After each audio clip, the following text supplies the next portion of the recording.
दोस्तों, एक वक्त ऐसा भी था जब दुनिया के नक्शे पर इजराइल नाम का कोई मुल्क था ही नहीं। मध्य पूर्व की सरजमी, जहां आज इजराइल और फिलिस्तीन के झगड़े हैं, उसे तब फिलिस्तीन कहा जाता था। ये इलाका सदियों से अरब कबीलों और मुसलमानों का घर था।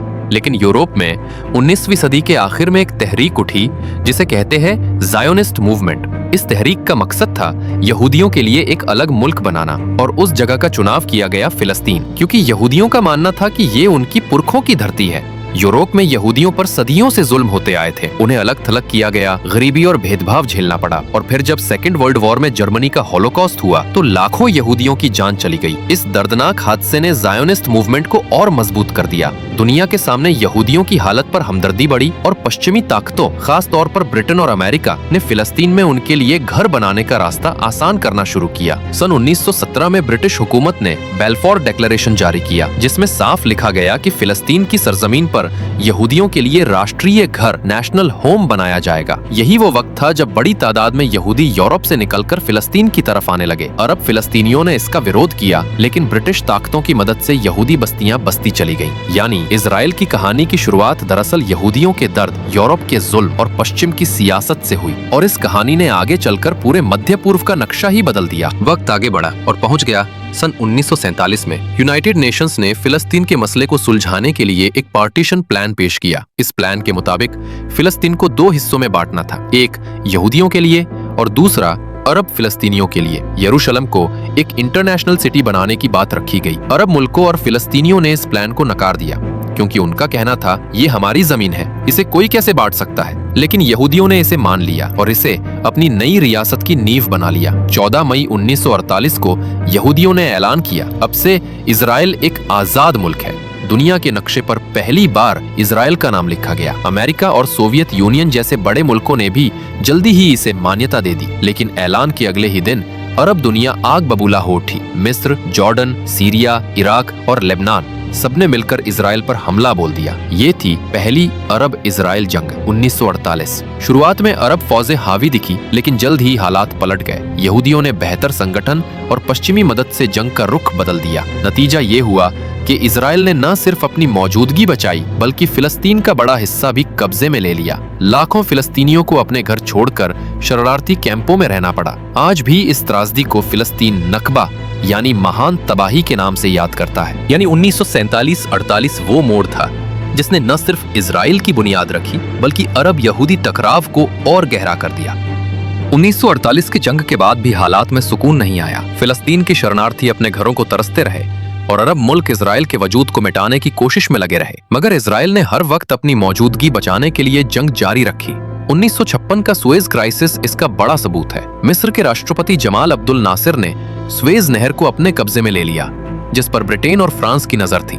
इजराइल ने ब्रिटेन और फ्रांस के साथ मिलकर मिस्र पर हमला कर दिया। हालांकि दूसरे देशों के दबाव की वजह से उन्हें पीछे हटना पड़ा, लेकिन इस वाकये ने दुनिया को दिखा दिया कि इजराइल कोई छोटी ताकत नहीं रहा। इसके बाद आया वो वक्त जिसने पूरे फिलिस्तीन का नक्शा ही बदल दिया। 1967 की 6 डे वॉर। अरब मुल्कों ने इजराइल को चारों तरफ से घेर लिया। मिस्र, जॉर्डन और सीरिया सब एक साथ मैदान में उतर आए, लेकिन सिर्फ 6 दिनों में इजराइल ने सबको हैरान कर दिया। इजरायली एयरफोर्स ने मिस्र और सीरिया के जहाजों को जमीन पर ही तबाह कर दिया। इजरायली फौज ने गजा, वेस्ट बैंक, गोलान हाइट्स और सबसे अहम यरूशलेम का पुराना हिस्सा ओल्ड जेरूसलेम भी अपने कब्जे में कर लिया। ये जंग इजराइल के लिए सिर्फ फौजी जीत नहीं थी, बल्कि हौसले और मनोबल की जीत भी थी। अरब दुनिया हैरान थी कि इतना छोटा मुल्क इतने बड़े बड़े मुल्कों को मात दे सकता है। दूसरी तरफ यहूदियों ने इसे अपनी चमत्कारी जीत कहा और उनका हौसला कई गुना बढ़ गया। यानी 1967 की जंग ने इजराइल को सिर्फ नक्शे पर बड़ा नहीं किया, बल्कि उसे मध्य पूर्व का सुपर पावर बना दिया। 1967 की 6 डे वॉर के बाद अरब दुनिया का गुस्सा और भी बढ़ गया। उनकी जमीनें इजराइल के कब्जे में चली गई थी। गजा, वेस्ट बैंक, गोलान हाइट्स और यरूशलेम का पुराना हिस्सा।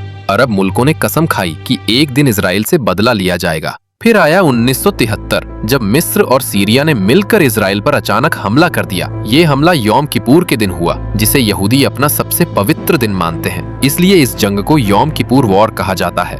शुरुआत में अरब फौजों ने इजराइल को चौंका दिया। मिस्र ने सुएज नहर पार करके सिनाई में इजरायली पोस्ट तोड़ डाले और सीरिया ने गोलान हाइट्स में तेजी से बढ़त बना ली। अरब दुनिया में खुशी की लहर दौड़ गई कि आखिरकार उन्होंने इजराइल को पीछे धकेल दिया, लेकिन कहानी यहीं पलट गई। अमेरिका की मदद से इजराइल ने फौजी साजो सामान और हथियार हासिल किए। इजरायली फौज ने पलटवार किया और धीरे धीरे मिस्र और सीरिया को पीछे धकेल दिया, यहाँ तक कि इजरायली टैंक कैरो के करीब और दमिश्क की सरहद तक पहुंच गए। आखिरकार संयुक्त राष्ट्र की दखल अंदाजी से जंग को रोका गया। अरब मुल्कों ने राहत की सांस ली कि इजराइल ने पूरा कब्जा नहीं किया, लेकिन इस जंग ने दुनिया को दिखा दिया कि इजराइल अब सिर्फ एक छोटा मुल्क नहीं बल्कि अमेरिका का सबसे बड़ा साथी और हथियारबंद ताकत बन चुका है। यानी 1973 की यौम किपुर वॉर ने साफ कर दिया कि इजराइल को हराना आसान नहीं होगा। ये मुल्क अब सिर्फ जंग में नहीं बल्कि दुनिया की राजनीति में भी अपनी जगह बना चुका था। 1973 की यौम किपुर वॉर ने अरब दुनिया और इजराइल दोनों को थका दिया था। लगातार जंगों ने अरब मुल्कों को कमजोर किया और इजराइल भी अपनी जगह बचाने में लगातार दबाव झेल रहा था। इन्हीं हालात में एक बड़ा मोड़ आया, 1978 का कैंप डेविड अकॉर्ड। अमेरिका के राष्ट्रपति जिमी कार्टर ने मिस्र और इजराइल के नेताओं को बुलाया और शांति समझौते की कोशिश की। आखिरकार मिस्र के राष्ट्रपति अनवर सादात और इजराइल के प्रधानमंत्री मेनाकेम बेगिन ने हाथ मिला लिया। इस समझौते के तहत इजराइल ने सिनाई पेनिनसुला मिस्र को लौटा दिया और मिस्र पहला अरब मुल्क बना जिसने इजराइल को मान्यता दी। लेकिन इसका नतीजा ये हुआ कि सादात को अरब दुनिया में गद्दार कहा गया और कुछ साल बाद उनका कत्ल कर दिया गया। 1980 के आते आते इजराइल और अमेरिका का रिश्ता और मजबूत हो गया। अमेरिका ने इजराइल को अरब मुल्कों के बीच अपना सबसे बड़ा साथी बना लिया। हथियार, टेक्नोलॉजी और अरब मुल्कों पर दबाव, सब कुछ इस साझेदारी के जरिए आगे बढ़ा। यानी इजराइल अब सिर्फ एक मुल्क नहीं बल्कि अमेरिका की मदद से मध्य पूर्व का पुलिस वाला बन चुका था। मगर इसी दौर में फिलिस्तीनियों का गुस्सा और दर्द भी उभरने लगा। 1948 से बेघर लोग और उनके बच्चे अब बड़े हो चुके थे। 1987 में गजा और वेस्ट बैंक में भड़की पहली इंतिफादा ने पूरी दुनिया का ध्यान खींचा। फिलिस्तीनी नौजवान पत्थर उठाकर इजरायली टैंकों के सामने खड़े हो गए। ये लड़ाई हथियारों से नहीं बल्कि हिम्मत और जुनून से लड़ी गई। यानी 1978 से 1987 का दौर ऐसा था जब एक तरफ इजराइल और अमेरिका की दोस्ती मजबूत हुई तो दूसरी तरफ फिलिस्तीन की नई पीढ़ी अपने हक के लिए सड़कों पर उतर आई। ये टकराव आने वाले सालों में और भी बड़ा होने वाला था। वक्त आगे बढ़ा और पहुंच गया 1990 के दशक में। दुनिया को उम्मीद थी कि अब शायद ये पुराना झगड़ा खत्म हो सके। 1993 का ओस्लो एकॉर्ड इस उम्मीद की सबसे बड़ा सहारा बना। फिलिस्तीन के नेता यासिर अराफात और इजराइल के प्रधानमंत्री इत्ज़ाक राबिन ने अमेरिका के व्हाइट हाउस के लॉन पर हाथ मिलाया। दुनिया ने सोचा कि अब अमन की नई सुबह होगी। इस समझौते के तहत फिलिस्तीन को वेस्ट बैंक और गजा में सीमित हुकूमत मिली और पहली बार पैलेस्टीनियन अथॉरिटी बनी। लेकिन हकीकत ये थी कि जमीनी हालात बहुत अलग हो चुके थे। इजराइल की बस्तियां वेस्ट बैंक में फैलती चली गई और फिलिस्तीनियों का गुस्सा और बढ़ता गया। और 1995 में इजराइल के प्रधानमंत्री इत्ज़ाक राबिन का कत्ल कर दिया गया और अमन की कोशिशें धीरे धीरे कमजोर पड़ने लगीं। फिर आया 2000 का सेकंड इंतिफादा जिसमें गजा और वेस्ट बैंक जल उठे। फिलिस्तीनी नौजवान फिर से सड़कों पर उतर आए और इजराइल ने सख्त सैन्य कार्रवाई की। इसके बाद गजा पट्टी पर बार बार जंग हुई। 2008, 2014 और फिर हाल ही में भी हर जंग के बाद तबाही, बेगुनाह लोगों की मौत और दोनों तरफ नफरत और गहरी होती चली गई।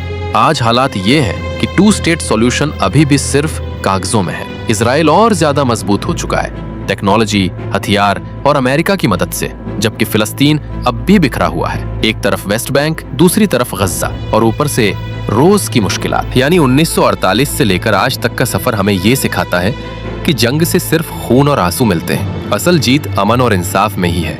लेकिन क्या ये अमन कभी आएगा? ये सवाल अब भी पूरी दुनिया के सामने खड़ा है।